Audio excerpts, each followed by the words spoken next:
Assalamualaikum dan salam Sarawakku sayang. Buletin UKAS edisi petang 23 Mac 2020 bersama saya Kerzarif Afendi. Sarawak hari ini merekodkan 2 lagi kematian akibat wabak COVID-19 menjadikan jumlah keseluruhan kematian di Sarawak kepada 5 orang. Jawatan Kuasa Pengurusan Bencana Negeri Sarawak dalam kenyataan medianya memaklumkan mangsa keempat seorang lelaki berumur 49 tahun dan merupakan anak kepada mangsa COVID-19 Sarawak kedua meninggal dunia di Hospital Umum Sarawak. Manakala mangsa kelima merupakan seorang perempuan berusia 51 tahun berasal dari Limbang dan merupakan kontak kerabat kepada seorang jemaah tabligh di Masjid Jami' Petaling Jaya meninggal di Hospital Miri. Sementara itu, sebanyak 6 kes baharu positif COVID-19 telah direkodkan menjadikan jumlah kes di Sarawak sebanyak 82 kes sejak kes positif pertama dilaporkan pada 13 Mac 2020. Seterusnya, mengenai pembayaran bantuan khas kepada penjawat awam persekutuan. Seramai 126,000 penjawat awam persekutuan di Sarawak akan menerima pembayaran bantuan khas sebanyak RM500 pada Mei 2020. Setiausaha Kerajaan Negeri Sarawak, Dato' Amar Jaol Samion dalam satu kenyataan memberitahu bayaran itu selaras dengan pengumuman Ketua Menteri Sarawak, Datuk Petinggi Dr. Abang Haji Abdul Rahman Zohari Tun Datuk Abang Haji Openg pada Hari Perkhidmatan Awam Negeri Sarawak pada 4 Disember 2019. Pembayaran bantuan khas tersebut dibuat lebih awal berbanding pada Jun 2020 seperti mana yang dimaklumkan sebelum ini. Berita seterusnya, isteri Tuan Yang Terutama Yang di-Pertua Negeri Sarawak, Toh Puan Datuk Petinggi Hajah Ragat Kudi Taib hari ini menyampaikan sumbangan sebanyak RM60,000 kepada Hospital Umum Sarawak dalam usaha menangani wabak COVID-19. Sumbangan tersebut adalah untuk membeli ubat-ubatan dan kelengkapan hospital bagi kegunaan wad COVID-19 di Sarawak. Toh Puan Ragat amat melahirkan rasa terharu dan berterima kasih di atas segala usaha murni pihak petugas-petugas di barisan hadapan terutamanya pihak hospital dan klinik kesihatan serta semua pihak yang sentiasa bertungkus lumus menjalankan tanggungjawab dan usaha pencegahan, pengesanan serta rawatan selain berkorban masa, tenaga serta bersikap profesional dalam menangani situasi COVID-19. Dalam pada itu, beliau juga berharap rakyat Sarawak akan terus bertenang dan berganding bahu mengawal penularan penyakit itu dengan mematuhi arahan dan saranan Kementerian Kesihatan sepanjang tempoh Perintah Kawalan Pergerakan yang bermula 18 hingga 31 Mac depan. Berita selanjutnya, bermula Isnin, semua perkhidmatan bas di Sarawak akan dihentikan buat sementara waktu. Menteri Pengangkutan Sarawak Datuk Lee Kim Shin dalam satu kenyataan medianya pada Ahad berkata keputusan ini diambil disebabkan keputusan kerajaan menguatkuasakan Perintah Kawalan Pergerakan dan nasihat daripada Kementerian Kesihatan Malaysia. Semua perkhidmatan bas stage, bas henti-henti di Sarawak yang beroperasi di bandar-bandar telah berhenti beroperasi buat sementara waktu bermula 22 hari bulan Mac 2020. Begitu juga dengan perkhidmatan bas serantau yang menangguhkan perkhidmatan mereka buat sementara waktu sehingga notis selanjutnya dari kerajaan. Keputusan ini bertujuan membantu mengasingkan dan mengenal pasti pembawa COVID-19 untuk meminimumkan penyebaran virus dan memecahkan rangkaian jangkitan. Ini adalah tempoh yang penting untuk membantu antara satu sama lain, melupakan kesulitan, tinggal di rumah dan mengelakkan perjalanan yang tidak perlu, tidak mengadakan perhimpunan, tidak ada berita palsu, kabar angin, tidak ada politik dan publiciti yang murah. Seterusnya, mengenai langkah Kerajaan Pusat dan Negeri Sarawak dalam menguatkuasakan Perintah Kawalan Pergerakan. Ianya bukanlah keputusan tergesa-gesa tetapi perlu dilaksanakan demi keselamatan rakyat di negeri ini. Menurut Menteri Muda Perdagangan Antarabangsa dan Industri Terminal Perindustrian dan Pembangunan Usahawan Datuk Narodin Majais, pelaksanaan PKP bukanlah bersifat politik tetapi atas keperluan mendesak dalam mengekang penularan wabak COVID-19 yang semakin serius. Keputusan untuk menguatkuasakan Perintah Kawalan Pergerakan diambil selepas kajian mendalam oleh pakar-pakar dalam negara termasuk di Sarawak. Beliau berkata demikian dalam satu kenyataannya kepada media pada Ahad.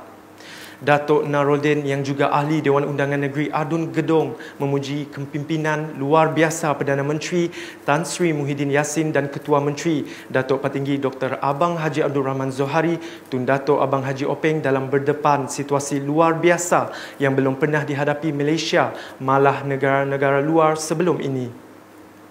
Katanya, di sebalik kesulitan dihadapi ketika ini akibat pelaksanaan PKP, rakyat perlu melihat dari sudut positif kerana wujud pelbagai hikmah yang boleh dijadikan pengajaran berguna. Antaranya, mewujudkan budaya dan kesedaran pentingnya menjaga kebersihan diri, merapatkan hubungan sesama keluarga, berkongsi pelbagai ilmu berguna tentang kesihatan diri, menjadikan rakyat lebih berdikari dalam menjana ekonomi sendiri serta banyak lagi. Prihatin dengan pasukan Barisan Hadapan yang bertugas sepanjang Perintah Kawalan Pergerakan, Pusat Khidmat Dun Bukit Bergunan telah menyumbang barangan makanan dan minuman kepada pasukan yang bertugas. Sumbangan daripada ahli Dewan Undangan Negeri Adun Bukit Bergunan, Datuk Mong Dagang itu sedikit sebanyak dapat membantu pasukan PKP semasa mereka menjalankan tugas. Perintah Kawalan Pergerakan berkuat kuasa bermula 18 hingga 31 Mac depan dalam usaha kerajaan memutuskan rantaian jangkitan COVID-19. Selain itu, seramai 150 orang anggota Polis Diraja Malaysia PDRM bersama Angkatan Tentera Malaysia ATM menjalankan tugasan mengawal sekatan jalan raya di sekitar Bandar Bintulu. Ketua Polis Daerah Bintulu, Superintendent Zulkifli Suhaili berkata, masyarakat tidak perlu takut dengan kehadiran pihak polis dan tentera. Masyarakat perlu takut dengan COVID-19 yang tengah menular sekarang. Polis menggesa orang ramai untuk tidak keluar rumah, sebaliknya hanya keluar rumah sekiranya ada keperluan sangat penting dan mustahak. Diharap kerjasama antara polis dan tentera ini akan dapat memberi kesedaran kepada masyarakat untuk terus berada di rumah. Beliau berkata demikian semasa ditemui dalam operasi mengawal sekatan jalan raya di sekitar Bandar Bintulu pada Ahad. Dalam operasi itu, seramai 102 orang anggota polis dan 48 anggota Batalion ke-7 Regimen Sempadan diketuai Pegawai Memerintah Batalion ke-7 Regimen Sempadan Lieutenant Colonel Nur Hisam Miskon terbabit dalam membantu polis menjalankan tugas pengawalan pergerakan. Kegagalan mematuhi perintah berkenaan boleh dikenakan tindakan mengikut Akta Pencegahan dan Pengawalan Penyakit Berjangkit, langkah-langkah di dalam kawasan tempatan jangkitan 2020. Akta Pencegahan dan Pengawalan Penyakit Berjangkit 1988 Akta 342. Berita seterusnya, Borneo Medical Center BMC di Kuching menggantung sementara operasi dan perkhidmatannya bagi menjalankan kerja-kerja pembersihan dan penyahkuman di hospital swasta berkenaan.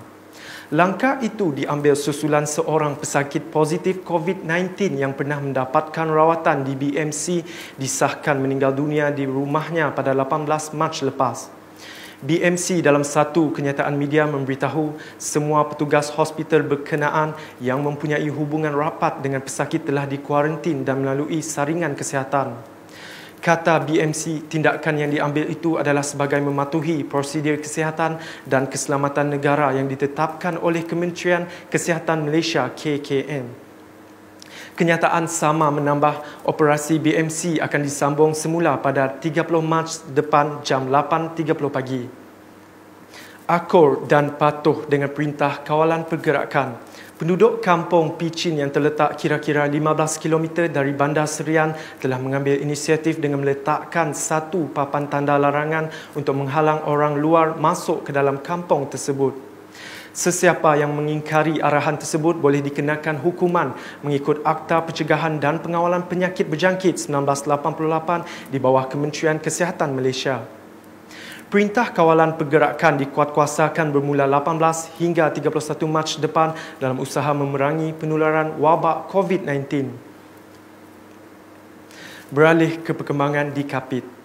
Pekan Kapit terus lengang pada hari ke-6 pelaksanaan Perintah Kawalan Pergerakan PKP bagi membendung COVID-19. Orang ramai turut memberi kerjasama yang baik dan mematuhi arahan pihak penguatkuasa.